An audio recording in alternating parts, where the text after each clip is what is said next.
BJP के लिए अब यह है कि कोई भी काम ना वो शुरुआती दौर में ऐसा दिखाना होगा कि उसका इमीडिएट इफेक्ट दिखे या एटलीस्ट वो काम तुरंत नजर में आए दिल्ली की जनता में। आपको ऐसा लगता है? बिल्कुल। देखिए, जनता के पास पेशेंस नहीं है और बहुत सालों से जो है जनता दिल्ली की परेशान रही है तरह तरह के मामलों में।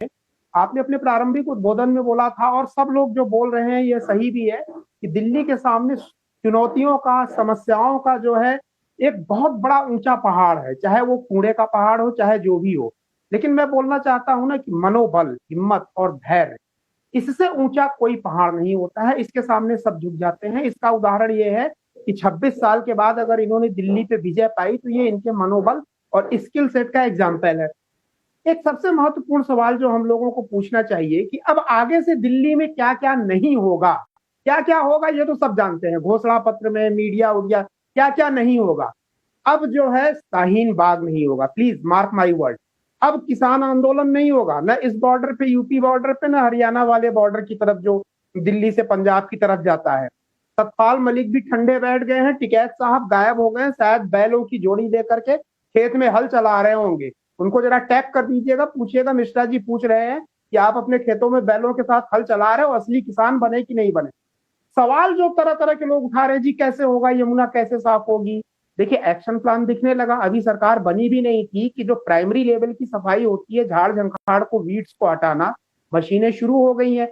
पैसे की कमी नहीं है, सेंटर के पास बहुत स्किल्ड और डेवलपमेंट के लिए अगर देखा जाए तो बहुत एक्सपर्ट ब्रेन है, डिपार्टमेंट है।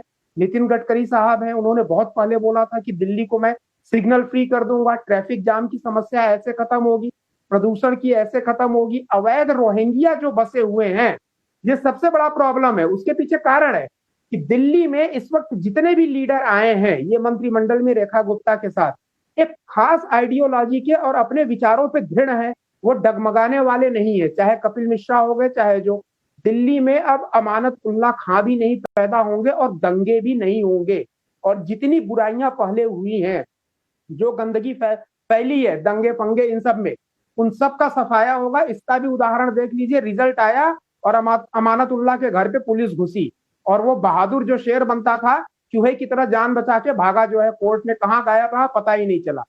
तो मैं समझता हूं कि व्यवहारिक सफाई के पहले जो वैचारिक सफाई है, जो गंदगी, सोशल गंदगी जो फैली हुई है, उसकी सफाई जो है बीजेपी बहुत तेजी से करेगी।